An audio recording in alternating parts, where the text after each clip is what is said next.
ప్రభువైన యేసు క్రీస్తు యొక్క అతి పరిశుద్ధ నామములో మీ అందరకు అమలాపురం హౌసింగ్ బోర్డు క్రీస్తు సంఘము మరియు కాకినాడ బాపూజీ నగర్ క్రీస్తు సంఘము, రంగాపురం క్రీస్తు సంఘముల తరపున సత్య సువార్త అనే మా సువార్త కార్యక్రమాలకు స్వాగతం తెలియజేస్తున్నాం. ఇవాళ ధ్యానాంశం ఏంటంటే దేవుని కుమారులు, నరుల కుమార్తెలు. ధ్యానాంశం ప్రార్థన చేసుకుందాం. మమ్మల్ని మిక్కిలిగా ప్రేమించిన పరలోకమందున్న మా ప్రియ తండ్రి, నీ పరిశుద్ధమైన నామమునకు స్తోత్రములు, స్తుతులు తెలియజేస్తున్నాను. నేను దేవుని కుమారులు ఎవరు, నరుల కుమార్తెలు ఎవరు అనే అంశం మీద మాట్లాడబోతూ ఉండగా నీవే నాతో ఉండి మాట్లాడమని, మేమందరము దేవుని కుమారులుగా ఉండటానికి ఈ ప్రసంగం సహాయపడేలా చేయమని వినయపూర్వకముగా యేసుక్రీస్తు యొక్క పరిశుద్ధ నామములో ఈ ప్రార్థన చేయుచున్నాను తండ్రి, ఆమేన్. దేవుని కుమారులు, నరుల కుమార్తెలు. ఆది కాండము 6వ అధ్యాయం 1 నుంచి చూసినట్లయితే 4 వచనాల వరకు దేవుని కుమారులు నరుల కుమార్తెలు చక్కని వారని వారితో పోయినట్లుగా ఉందండి. అసలు దేవుని కుమారులు ఎవరో, నరుల కుమార్తెలు ఎవరు? అసలు దేవుని కుమారులు అంటే ఏంటో మొదట మనం తెలుసుకుందాం.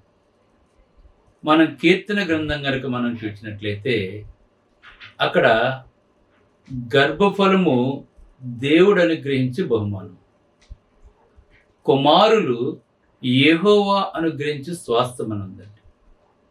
కానీ ఇక్కడ కుమార్తెలు అని ఎందుకు రాయబడలేదు? మనకి కుమారులు మాత్రమే యెహోవా అనుగ్రహించి స్వాస్థ్యమా?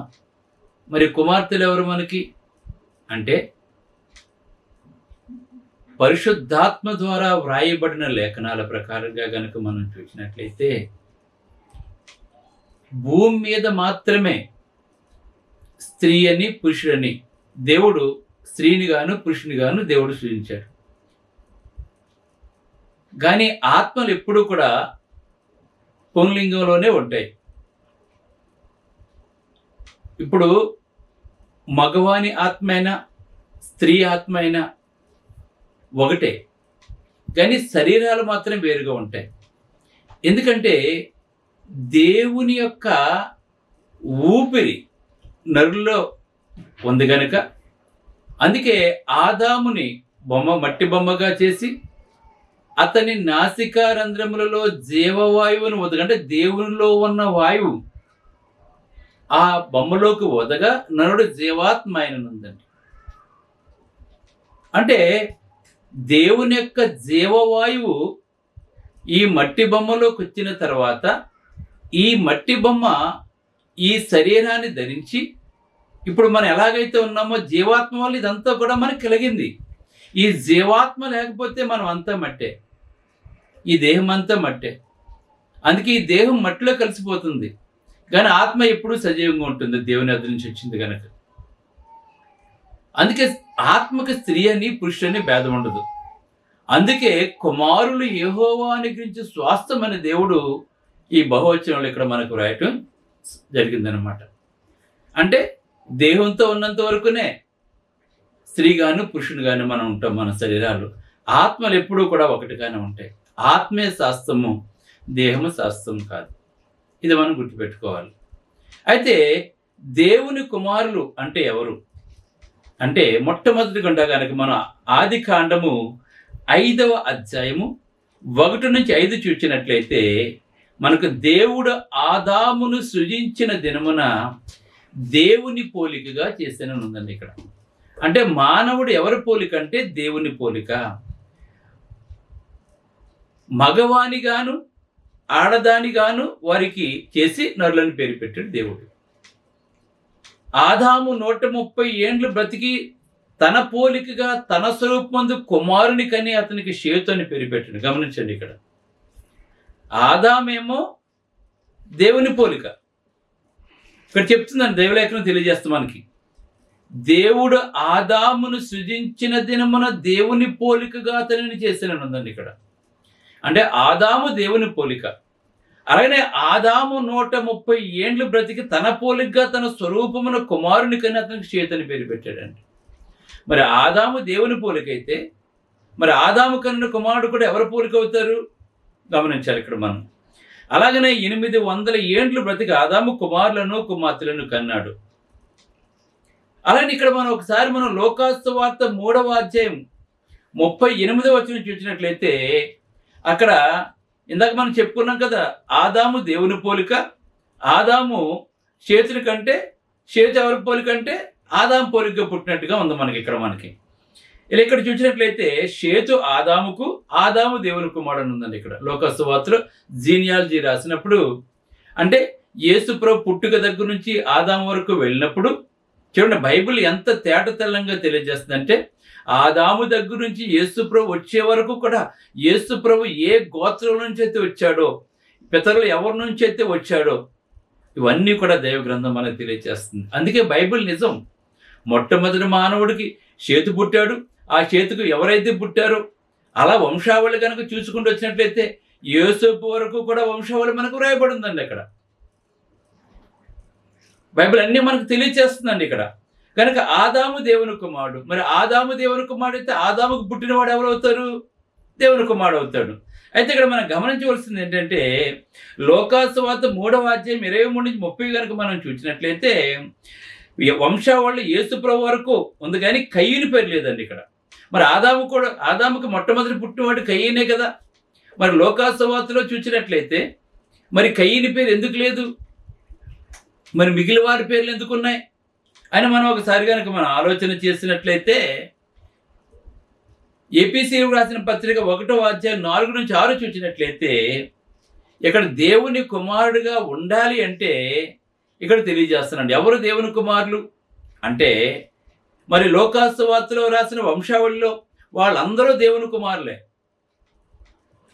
ఆదాము దేవుని కుమారుడు అన్నాడు. ఆదాము నుంచి వచ్చిన వాళ్ళు చాలా మంది, అంటే ఎవరైతే దేవుని వాక్యాన్ని విన్నారో, ఎవరైతే దేవునికి లోబడ్డారో, ఎవరైతే దేవుని చిత్తాన్ని నెరవేర్చారో వారు దేవుని కుమారులుగా పిలువబడుతుంటారు.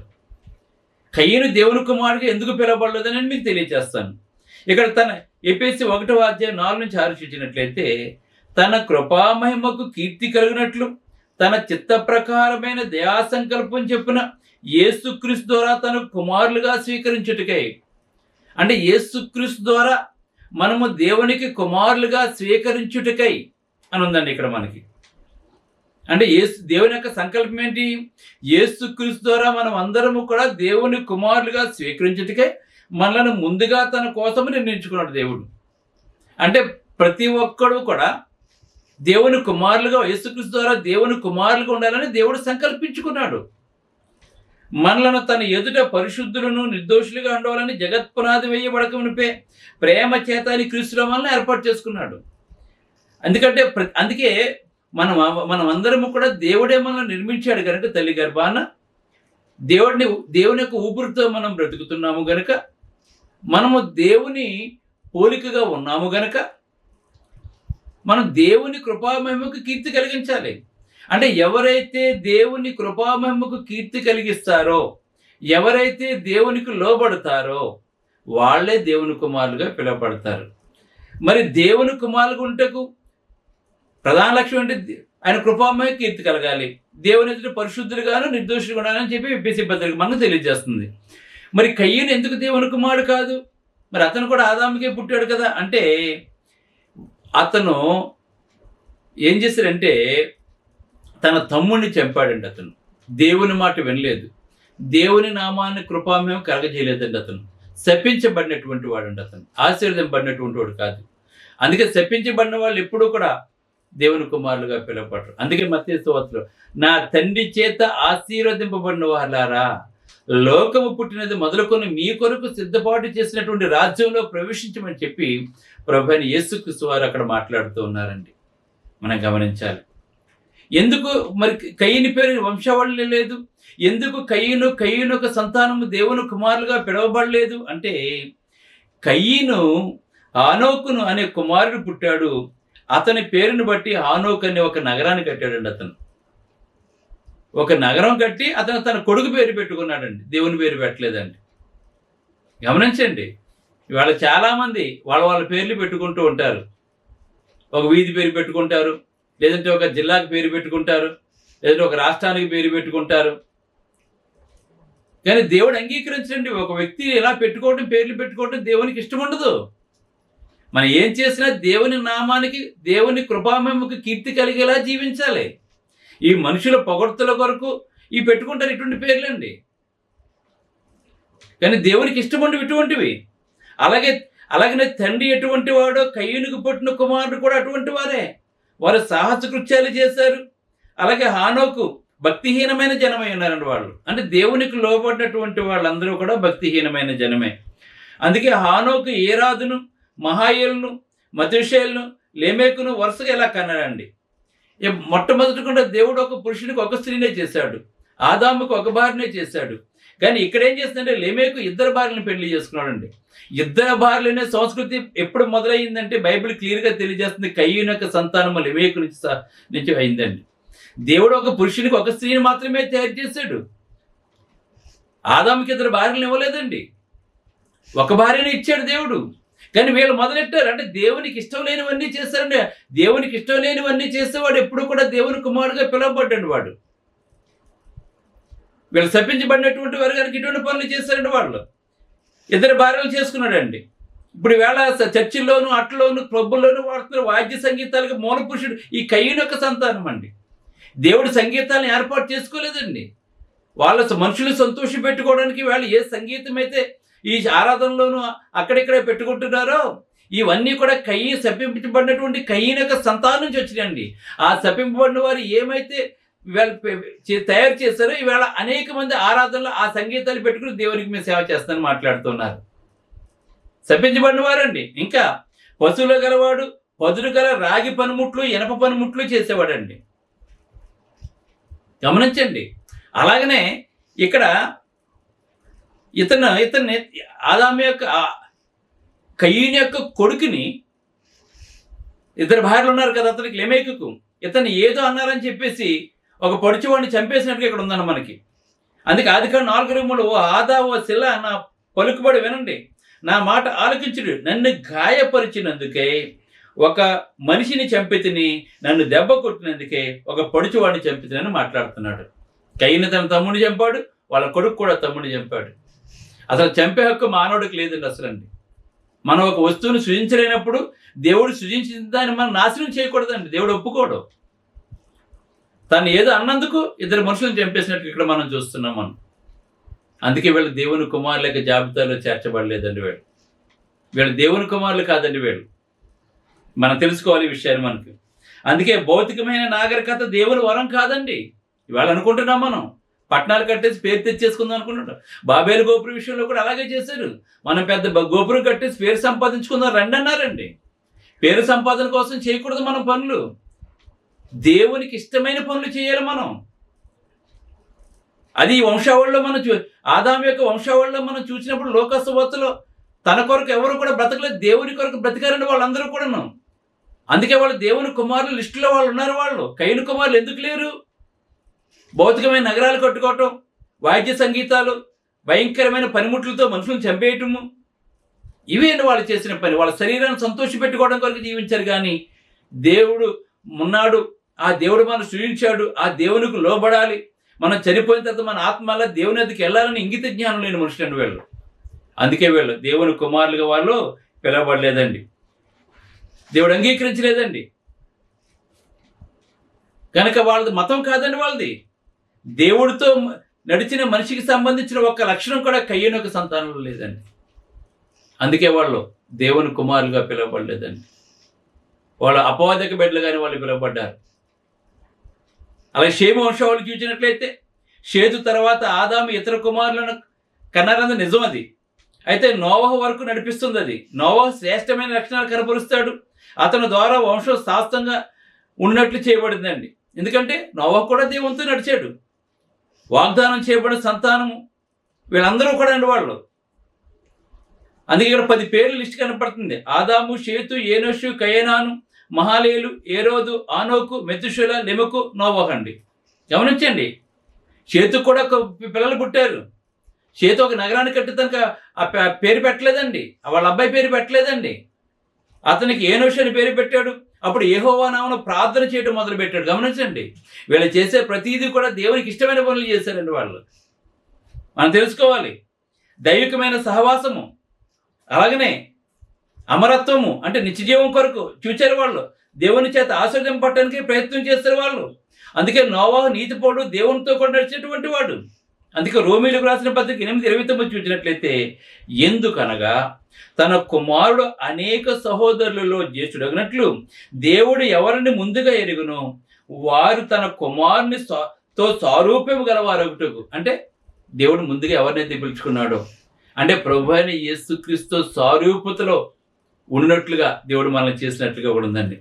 దేవుని యొక్క సారూప్యత, ఆయనకున్న గుణలక్షణాలు ఎవరికైతే ఉంటాయో వారే దేవుని కుమారులండి. దేవుని యొక్క సారూప్యత కానీ, దేవుని యొక్క గుణలక్షణాలు కానీ మనలో లేకపోతే మనం దెయ్యం బిడ్డలమే కానీ దేవుని కుమారులం కాదండి. మన నరులు కుమార్తెలుగా పిలవబడతాం అంతే, దేవుని కుమారులుగా మనం పిలవబడమండి. ఆదాము తప్పు చేయలేదు, కానీ అవి తప్పు చేస్తుందండి. ఫలితం ఇద్దరికి శిక్ష వచ్చిందండి. గమనించండి ఇక్కడ మనం. అలాగనే ఇంకా చూసి రోమీయులకు రాసిన 8:14 చూసిన, దేవుని ఆత్మ చేత ఎందరు నడిపింపబడతారో, నువ్వు దేవుని ఆత్మ చేత నడిపించబడితే నువ్వు దేవుని కుమారుడుగా ఉంటావు. అలాగే కొరింథీయులకు రాసిన 2వ పత్రిక 6:18, నేను వారిలో నివసించి సంచరించును, మరియు నేను మిమ్మును చేర్చుకొందును, మీకు తండ్రినయందును, మీరు నాకు కుమారులను కుమార్తెలు ఎందును అని చెప్పి ఇక్కడ కొత్త నిబంధనలో వ్రాయబడింది. మన దేవుని కుమారులుగా కుమార్తెలు కూడా ఏం చేయాలి? దేవుడు మనలో నివసించాలి. అప్పుడు దేవుడు మనలో నివసించడం మనం కూడా దేవునిలాగా ఉంటాం. మనం దేవునికి ఇష్టం లేని పనులు చేయమండి అప్పుడు మనం. అందుకే యాకోబు పత్రిక 1:18, ఆయన తాను సృష్టించిన వాటిలో మనం ప్రథమ ఫలముగా ఉన్నట్లు సత్యవాక్యం వలన మనలను, అనగా తన సంకల్ప ప్రకారం కన్నాడు. వాక్యం ద్వారా మనల్ని కన్నట్టు ఉందండి ఇక్కడ మనం. ఆయన వాక్యానికి ఎవరైతే విధేయత కలిగి ఉంటారో, ఎవరు ఉబేగి అంటారో వాళ్ళు మాత్రమే దేవుని కుమారులుగా ఉంటారు. అందుకే యోహాను సువార్త మొదటి పత్రిక, యోహాను పత్రిక 3:1 చూసినట్లయితే, మనము దేవుని పిల్లలమని పిలువబడినట్లు తండ్రి మనకి ఎట్టి ప్రేమను అనుగ్రహించిన చూడండి. మనం దేవుని కుమారులుగా పిలువబడినట్లు తండ్రి మనకి ఎట్టి ప్రేమను అనుగ్రహించిన చూడి మనము దేవుని పిల్లలమన్నాడు. మనం దేవుని పిల్లలుగా ఉండాలి. మనం దేవుని క్రియలు చేసినప్పుడు మనం దేవుని పిల్లలుగా ఉంటాం. అలాగే కయ్యూను కుటుంబంలో ఒక్కరు కూడా దేవుని సంతోషపెట్టలేదండి. వాళ్ళు నరహత్యలు, పనిముట్లు, సంగీతాలు, పట్టణాలు కట్టుకోవటం, పేరు తెచ్చుకోవటం, ఇటువంటి మనం క్రైస్తవులకు తగదండి. ఇవి పేరు ప్రతిష్టలు కాదు, మనం భూమి మీద సంపాదించుకొస్తున్నారు. దేవునికి ఇష్టమైన పనులు చేయాలి. మన పేరు జీవగ్రంథంలో వ్రాయబడాలి. అది మన దేవుడు కోరుకున్నాడు. అందుకే సామెతల 31:30లో, ఆదాం అందం మోసకరము, సౌందర్యం వ్యర్థము, యెహోవా యందు భయభక్తులు కలిగిన స్త్రీలు కొనియాడబడతారని చెప్పి మాట్లాడుతున్నారు. కనుక మనం దేవుని భయభక్తులు కలిగినట్లుగా ఉండాలి. మనం దేవుని సారూప్యతతో మనం ఉండాలి. మనం దేవుని గుణలక్షణాలు మనం కలిగి ఉండాలి. అందుకే ప్రభువైన యేసుక్రీస్తు అన్న, నమ్మి బాప్తిసం పొంది రక్షించబడి అన్నాడు. నువ్వు నమ్మి బాప్తిసం పొంది రక్షించబడితే, దేవుడు స్వరక్తం ఇచ్చే సంపద తన సంఘంలో నీవు ఉన్నట్లయితే నువ్వు దేవుని కుమారుడుగా ఉంటావు. ప్రతి ఆదివారం ఆత్మతో సత్యముతో ఆరాధిస్తే నువ్వు దేవుని కుమారుడుగా ఉంటావు. ఆత్మతో మనసుతో ప్రార్థన చేస్తే, ఆత్మతో మనసుతో పాటలు పాడితే నువ్వు దేవుని కుమారుడుగా ఉంటావు. అంతేగాని మనుషులు కల్పించిన దైవ ఉద్దేశాలు అనుకున్నట్లయితే, నువ్వు ఆచరించినట్లయితే నువ్వు ఎప్పటికీ దేవుని కుమారుడుగా ఉండవు. కనుక మనం అందరము దేవుని కుమారుడుగా ఉండాలంటే, ఈ వంశావళిలో వారందరూ కూడా ఎలాగైతే జీవించారో, దేవునికి ఇష్టమైన కార్యాలు చేస్తారు, దేవుని కృపామేమ కీర్తి కలుగ చేస్తారు, మనం కూడా అలా జీవిద్దాం. ప్రార్థన చేసుకుందాం. పరిశుద్ధుడైన తండ్రి, పరలోకమందున్న దేవా, నీ పరిశుద్ధ నామమునకు స్తోత్రాలు తండ్రి. ఎవరు దేవుని కుమారులు వాళ్ళు వివరించడం జరిగింది కనుక నేను మేమందరం కూడా దేవుని కుమారులుగా ఉండాలి. కానీ మరి కయ్యను వంశంలో ఒక్కరు కూడా దేవుని కుమారుడుగా పిలువబడలేదు. ఎందుకంటే వాళ్ళు తన పేరు ప్రతిష్టల కొరకు, వాళ్ళ శరీరాన్ని సంతోషపెట్టుకోవటం కొరకు, మరి వివాహ వ్యవస్థలో తండ్రి ఇద్దరు భార్యలను తెచ్చుకోవటం, ఇవి రాగి పనిముట్లు, ఇవన్నీ కూడా తండ్రి వాళ్ళు చేశారు. ప్రభు మనుషులను చంపారు తండ్రి. కానీ అటువంటి వాళ్ళు ఎప్పుడూ దేవుని కుమారుగా పిలువబడరు. కనుక ఎవరైతే నీ వాక్యానుసారంగా జీవిస్తారో, ఎవరైతే నీ కృపామేమ కీర్తి కలుగజేస్తారో, ఎవరైతే తండ్రి మరి నిత్య జీవానికి వారసులుగా ఉండాలని ఆశపడుతుంటారో, భూమి మీద ఈ లోకంలో ఏది శాస్త్రం కాదని ఎవరైతే ఈ లోకంలో ఉన్న వాటిని సమస్తాన్ని పెంటతో సమానంగా ఎంచుకుంటారో వారే దేవుని కుమారులు ఉంటారు. కనుక మేము ఎల్లప్పుడూ నీతో నడి, ఎన్ని కష్ట నష్టాలు వచ్చినా కూడా నీతో నడిచి నీ కుమారులుగా ఉండటానికి అనేక మందిని నీ కుమారులుగా చేయడానికి సువార్త సహాయపడేలా చేయమని క్రీస్తుని వేడుకుంటున్నాం తండ్రి. ఆమేన్. మీ అందరికీ వందనములు. God bless. బ్రదర్ జార్జ్ రాజు వారా, church of Christ, housing board, Amalapuram, near KIMS medical college, Konaseema district, 533201. Mobile number 9848730355, 92933174174. Email ID georgerajuvara@gmail.com. Website www.helpingforpoor.com.